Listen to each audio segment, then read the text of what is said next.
కయీను, హేబెలు మొదటి హత్య దైవం ఇచ్చిన శిక్ష. గుర్తుపట్టి ఉంటారు మీరు ఇప్పటికి. ఇది ఆదికాండము 4వ అధ్యాయము మొదటి 16 వచనాల్లో ఉన్న వాక్యం. మీరు ఆ కథ మరలా నేను చెప్తున్నప్పుడు జాగ్రత్తగా వినండి. వినక ముందు ఏం చేస్తారంటే ఒకసారి చదవండి. చదివిన తర్వాత ఈ 16 వచనాల్లో తమ్ముడు అన్న పదము ఎన్నిసార్లు ఉందో చెప్పండి. కామెంట్స్‌లో రాయండి. ఊహించండి. అప్పుడు ఆ కథకుడు చెప్పాడు, ఇప్పుడు నేనే మీ ఇంటికొచ్చి వీధిలోనో, వాకిట్లోనో, లేకపోతే మీ లివింగ్ రూమ్‌లోనో మీరు సోఫా మీద కూర్చున్నా, లేదా చైర్‌లో కూర్చున్నా, లేతే ఆ రోజుల్లో మేము చాప మీద కూర్చున్నాం. చాప మీద కూర్చున్నా ఈ కథ చెబుతున్నాను అనుకోండి. వినినప్పుడు ఈ ప్రశ్నలు మనసులో పెట్టుకోండి. ఏంటంటే, ఈ కథలో దేవుని స్వభావం ఎట్లా కనబడుతుంది? దేవుని గుణగణాలేంటి? ఈ కథలో మనిషి యొక్క స్వభావము, మనిషి యొక్క బలహీనత, శక్తి ఏంటి అని గమనించండి. 2 పదాలున్నాయి. పాపము అని ఉంది మొదటిసారి. పాపం అంటే ఏంటి? పాపం ఎలాగుంటది? అని అడగండి మీరు ఈ వీడియో చూసినంత సేపు. సత్క్రియ అని ప్రస్తావించడం జరిగింది. ఏందండి ఈ సత్క్రియ? ఏం చేస్తే సత్క్రియ అని అడగండి. ఈ 4 ప్రశ్నలేసి దేవుని స్వభావము, మనిషి స్వభావము, సత్క్రియ అంటే అర్థం ఏంటి? పాపం యొక్క స్వభావం ఏంటి? అన్న ప్రశ్నలు అడుగుతూ జాగ్రత్తగా చూడండి. ఏంటండి ఈరోజు హేబెలు, కయీను గురించి చెప్తున్నారు. కారణం ఏంటంటే మీలో ఒకరు అడిగారు. ఏమన్నారంటే ఇదిగోనండి చరిత్రలో మొట్టమొదటి హత్య. ఒక మనిషి మరొక మనిషి ప్రాణాన్ని తీయడం జరిగింది. తీసినప్పుడు దైవం ఎందుకు ప్రాణం తీసినోడు ప్రాణం తీయలేదు? ఏదో గుర్తుపెట్టి "పో" అని చెప్పి పంపించేశాడు. ఇది అన్యాయం కాదా? ఇది ఏ రకమైన శిక్ష అని అడిగారు. ఆ ప్రశ్నకు సమాధానంగా ఈరోజు నేను కయీను, హేబెలు యొక్క కథ చెప్తున్నాను.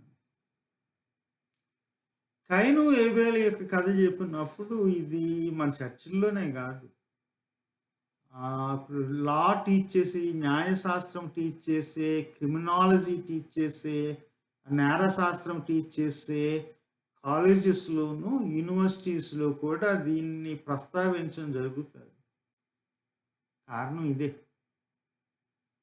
ఒక వ్యక్తి ఇంకొక వ్యక్తి ప్రాణాన్ని తీసుకున్నప్పుడు ప్రభుత్వాలు, ప్రజలు ఎలా డీల్ చేసేవారు ఒకప్పుడు అని చెప్పడానికి ఆదికాండము 4వ అధ్యాయంలో ప్రభుత్వాలు, ప్రజలు లేనప్పుడు దైవం ఇలాగా డీల్ చేశాడు అని కొన్ని మతాలు నమ్ముతాయి. దాని గురించి ప్రస్తావించడానికి కాలేజెస్‌లో, యూనివర్సిటీస్‌లో కూడా ఈ కథను ప్రస్తావించడం జరుగుతుంది. దీనిని మనము పుల్పిట్స్ మీద వింటాం. చర్చికెళ్ళినప్పుడు ఆరాధనలో గాని, ప్రసంగాల్లో గాని, రిట్రీట్‌లో గాని దీని గురించి ప్రస్తావించినప్పుడు పాద్రి గారులు ఎప్పుడు ఏమంటారంటే, హేబెలు తెచ్చిన అర్పణ, కయీను తెచ్చిన అర్పణ. అంటే వాళ్ళకి ఫోకస్ ఏంటంటే అర్పణలు. ఎలాంటి అర్పణలు దేవుడికి నచ్చుతాయి అని చెప్పి ఏమంటారంటే, ఇదిగో కయీను తెచ్చింది దేవుడికి నచ్చలేదు, హేబెలు తెచ్చింది దేవుడికి నచ్చింది. కారణము అని చెప్పేసి ఏం కారణం చెప్తారు? మందలో ఉన్నది శ్రేష్టమైనది తొలిచూలు జ్యేష్టం. ఆ తర్వాత కొంచెం కొవ్వుగా ఉంది కాబట్టి అది దేవుని యొక్క వాసనకి, ముక్కుకి నచ్చింది. దేవుడు దాన్ని లక్ష్యపెట్టాడు అని చెప్తారు. కంగారు పడకండి. మనము మనం తెచ్చిన దానితో దేవుని యొక్క లక్ష్యాన్ని కొనలేము, పోగొట్టుకోలేము. తెచ్చిన దానికి పడిపోడు దేవుడు. దైవం తను ఏది లక్ష్య పెట్టాలో, ఏది లక్ష్య పెట్టకూడదో తన చిత్తానుసారంగా, తన స్వేచ్ఛానుసారంగా డిసైడ్ చేస్తాడు, నిర్ణయిస్తాడు. ఇక్కడ అదే జరిగింది. గొర్రెపిల్లని చూసి, కొవ్వుగా ఉందని చూసి, తొలిచూలని చూసి అంత ఈజీగా పడిపోయే దైవం మన దైవం కాదు. పాదిరి గారు పడిపోతారు. అందుకనే ఇది ప్రసంగాల్లోకి వస్తుంది. ఇది చెప్పినప్పుడు నాకు కథ జ్ఞాపకం వస్తుంది. కథ కాదు, నిజంగానే జరిగింది. ఒక ఆయన్ని అడిగాను, మీరు ఎందుకు సేవకి వచ్చారండి, ఎవరు పిలుపుని బట్టి అంటే ఆయన ఏమన్నాడంటే, మా నాన్నగారు అమ్మగారు నన్ను సేవకి పంపించారు అని చెప్పారు. తప్పులేదు. దేవుడు తను ఒకసారి మనం పిలిచినప్పుడు అది అమ్మ నాన్నల ద్వారా కూడా పిలవచ్చు, నేను కాదు అన్న. కానీ అమ్మ నాన్నలు పిలిస్తేనే ప్రమాదం, దేవుడు పిలవకుండా.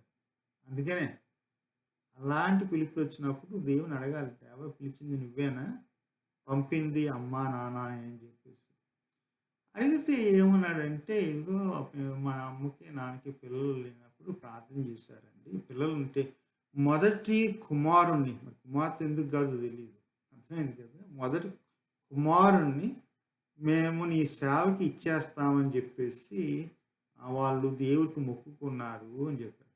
మొదట కూతురు వాళ్ళు ఏమనుకున్నారంటే, ఆడపిల్ల దేవుడికి అవసరం లేదు అని అనుకున్నారు. అది పొరపాటు. తర్వాత ఒక కొడుకు పుట్టాడు కానీ తనకి అనారోగ్య పరిస్థితిని బట్టి వికలాంగుడు. అప్పుడు ఆ కొడుకుని ఇవ్వలేదు.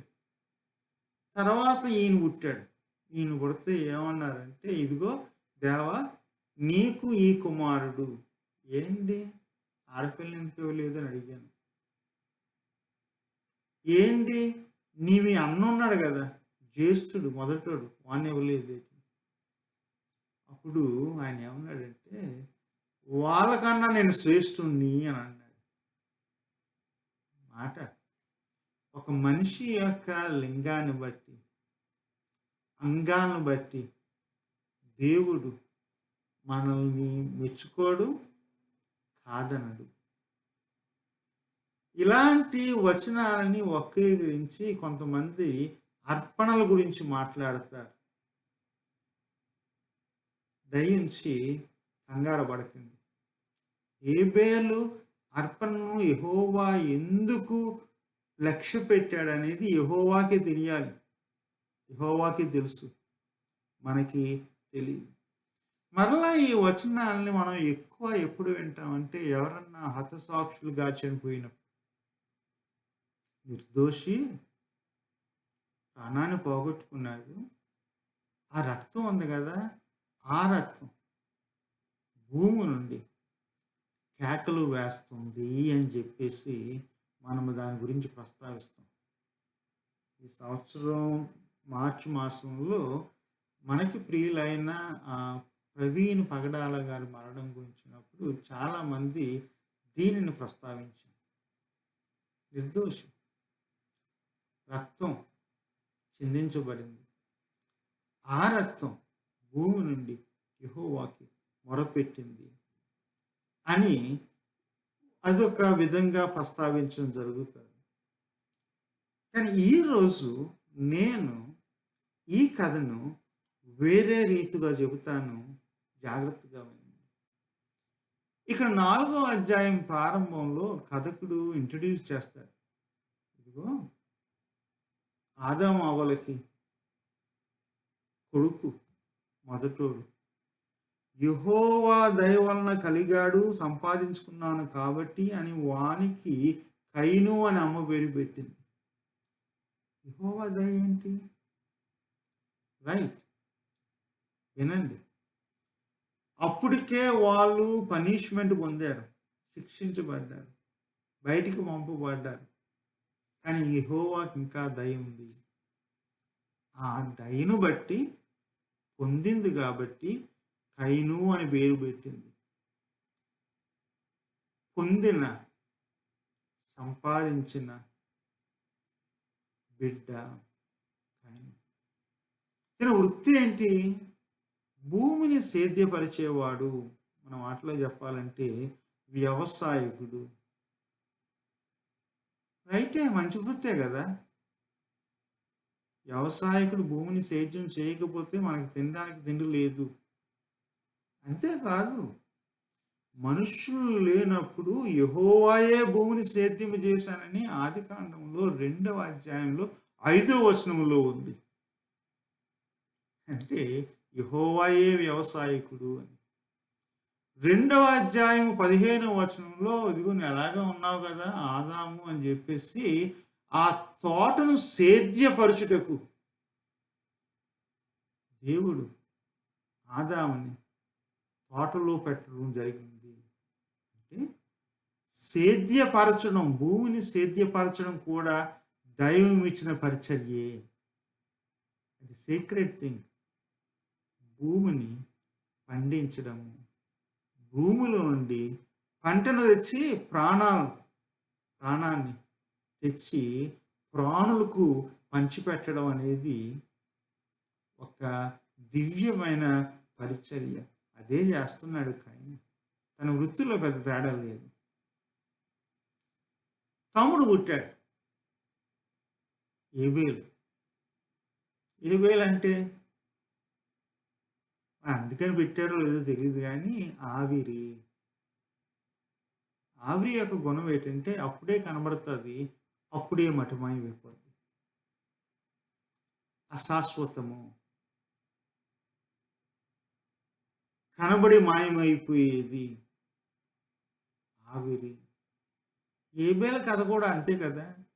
బైబిల్‌లో ఏబేలు గురించి మరల ఉంటది గానీ, అప్పుడు పుట్టాడు, పెరిగాడు, అర్పణిచ్చాడు, చచ్చిపోయాడు.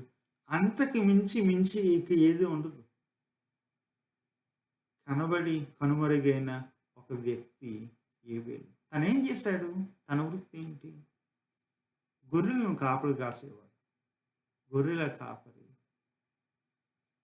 గొర్రెల కాపరి యొక్క పని అంత సీక్రెట్‌గా కాదో మనకు తెలీదు. ఎందుకంటే ముందు 2వ అధ్యాయంలో భూమిని సేద్యపరచడం గురించి ప్రస్తావించారు గానీ, గొర్రెల కాపరి గురించి ప్రస్తావించలేదు.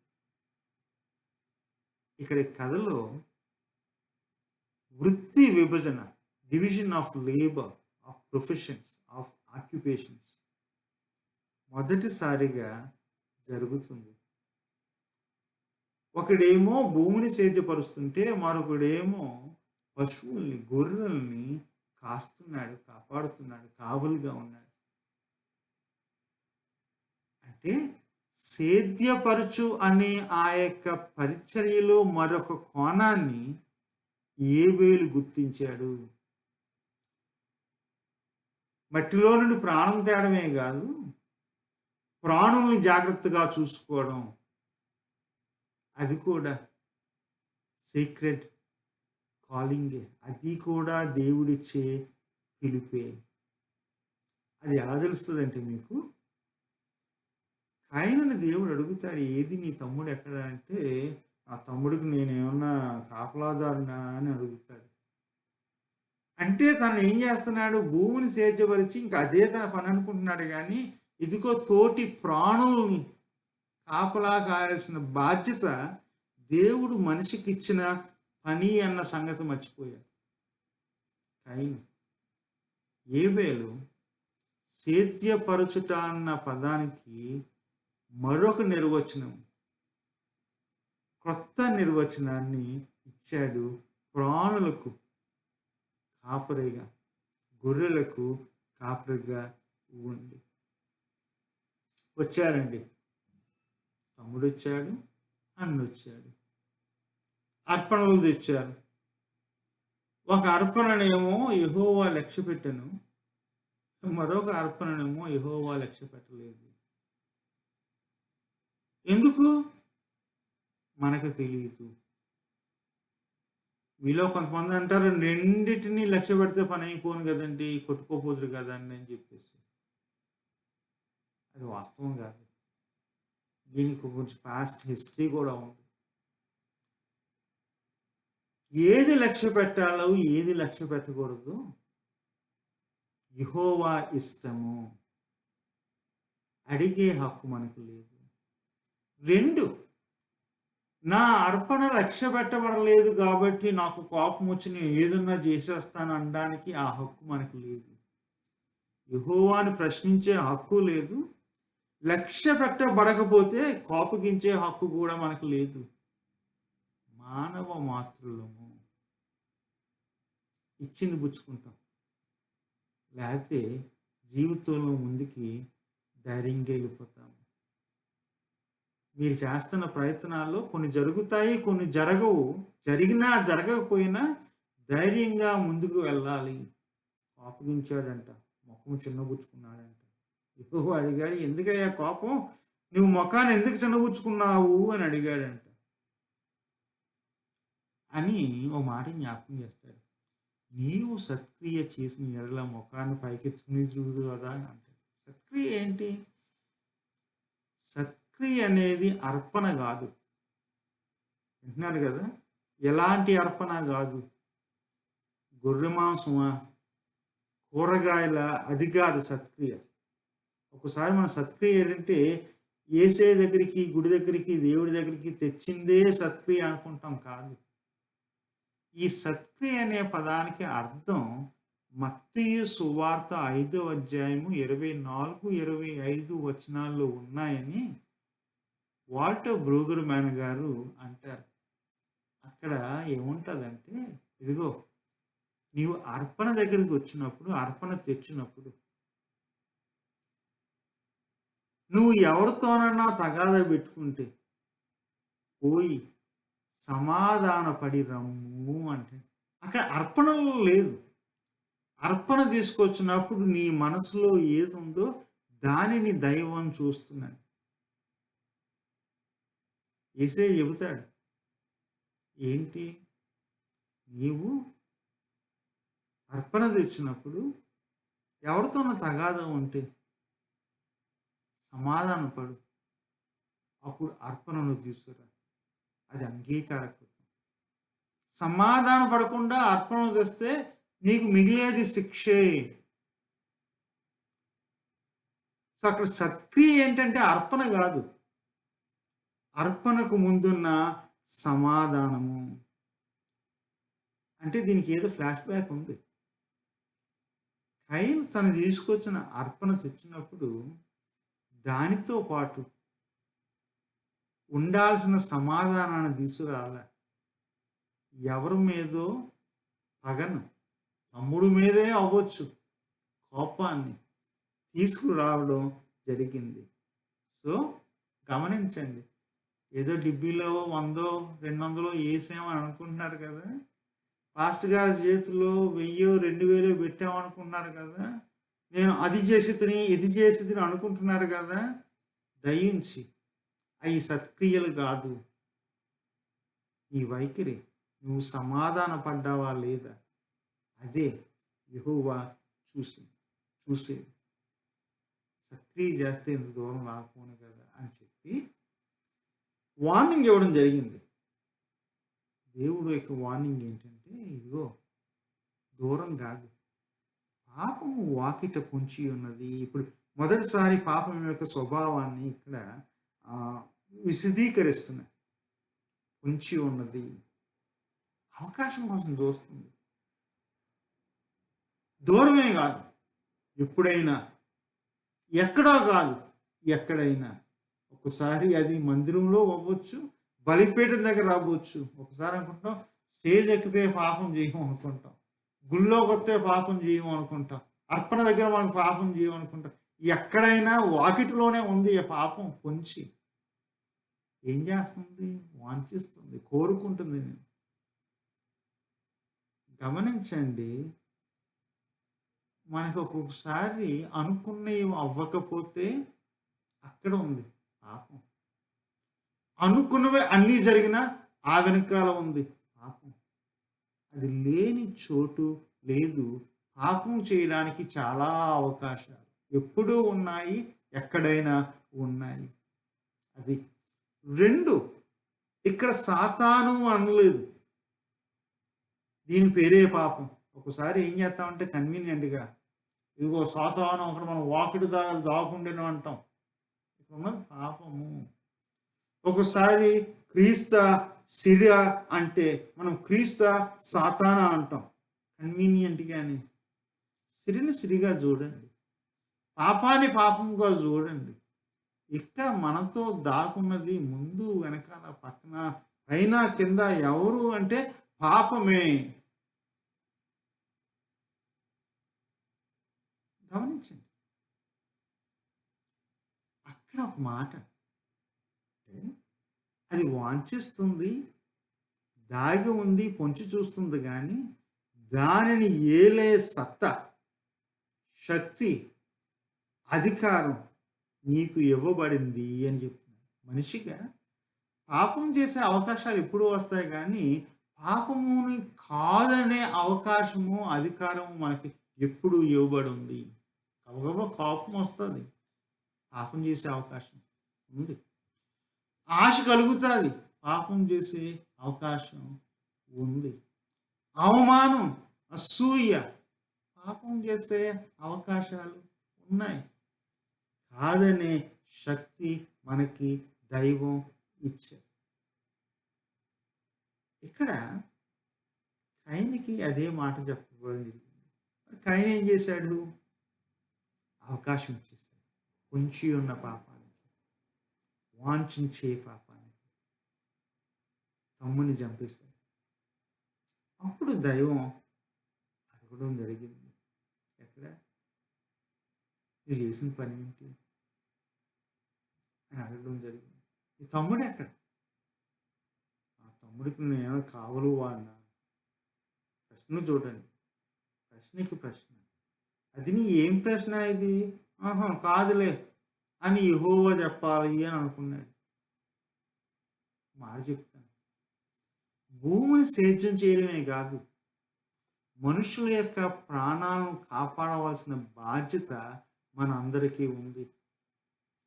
తమ్ముళ్ళ ప్రాణాలే కాదు, చెల్లెళ్ళు ప్రాణాలే కాదు, తోబుట్టుల ప్రాణాలే కాదు, అక్క, అమ్మ, అన్న, నాన్న, కుటుంబస్తుల ప్రాణాలే కాదు, అందరి ప్రాణాలు అందరూ కాపాడాల్సిన బాధ్యత ఉంది. పరిరక్షించాల్సిన బాధ్యత ఉంది. అదే ఇక్కడ ఉన్న సత్యం. మాట చెప్తాను. ప్రాణం పోసేది, ప్రాణం తీసేది దైవం.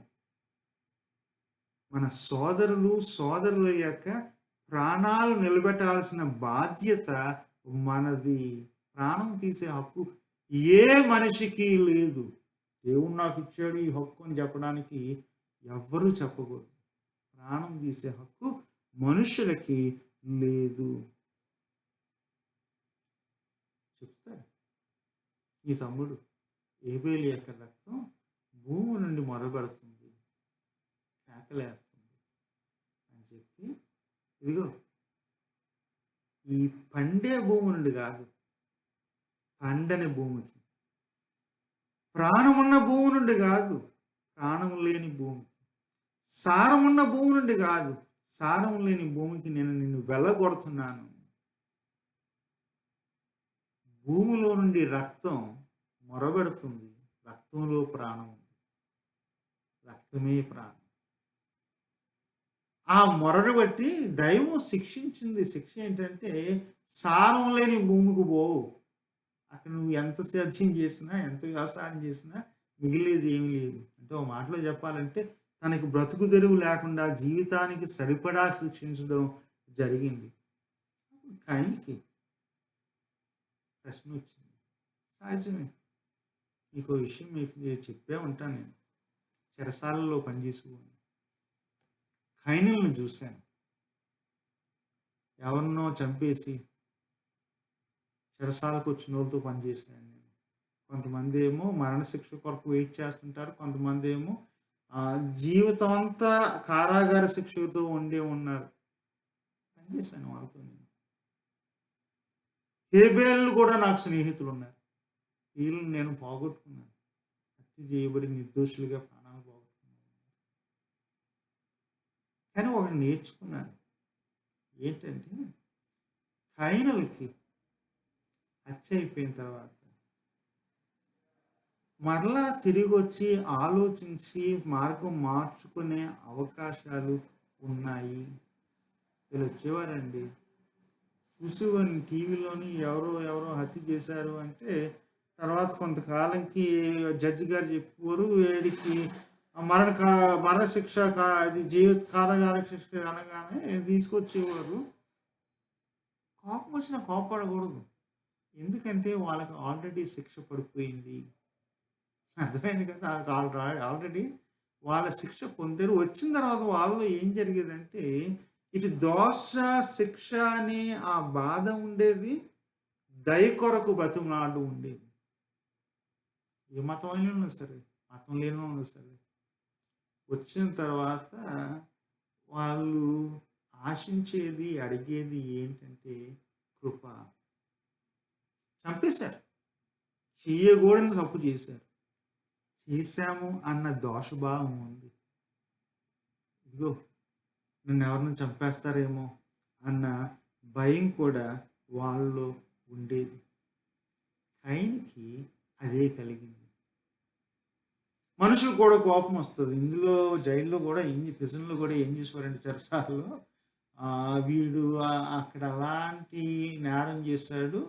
వచ్చిన తర్వాత ఈయన ఏసేద్దామని చెప్పి కొంతమంది చూసేవారు. టీవీలు ఉంటాయి కదా లోనలో. అప్పుడు ప్రశ్న ఏంటంటే ఆల్రెడీ ఇతను అనుభవిస్తున్నాడు కదా శిక్ష. వాడిని శిక్షించడానికి నీకెవరు హక్కు ఇచ్చారు? నిజమే. వీడు ఎవరినో చంపేశాడు. పిల్లలనో చంపేశాడు. లేకపోతే చాలా మందిని చంపేశారు. శిక్ష ఆల్రెడీ పడిపోయింది. ప్రాణాలు తీయడానికి నీకెవరు హక్కు ఇచ్చారు? ఇక్కడ యెహోవా ఒక గుర్తు పెట్టి అంటాడు, ఇదిగో వీడిని చంపితే నేను ఆల్రెడీ శిక్షించాను వీడిని. వీడిని చంపితే మీకు 7 శిక్ష, భద్రత, ప్రొటెక్షన్. సో గుర్తు ఎందుకంటే ఈడు చంపాడు, శిక్షించబడ్డాడు, దోషి అని చెప్పడానికి.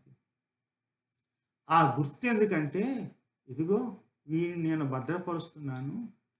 వీడి ఎడల నేను దయ చూపిస్తున్నాను అని చెప్పి. యెహోవా దయ గురుతు రూపంలో కయీను వద్దకు మరలా వచ్చింది. ఈ గుర్తు ఉంది కదా! గుర్తు దేనికి ఆనవాలంటే దోషానికి ఆనవాలి. ఈ గుర్తు దేనికి ఆనవాలంటే ఒక కంచి ఈడు ప్రాణాన్ని తీయొద్దు అంటాను. ఈ గుర్తు దేనికి ఆనవాలంటే కనికరానికి ఆనవాలి. జ్ఞాపకం లేదు కానీ అమ్మా నాన్న పొరపాటు చేసినప్పుడు దైవం శిక్షించాడు. శిక్షించి ఇదిగో దిగంబరులుగా ఉన్నారని జాలేసి చర్మపు ఆ వస్త్రాలు ఇవ్వడం జరిగింది. జ్ఞాపకం ఉందా మీకు?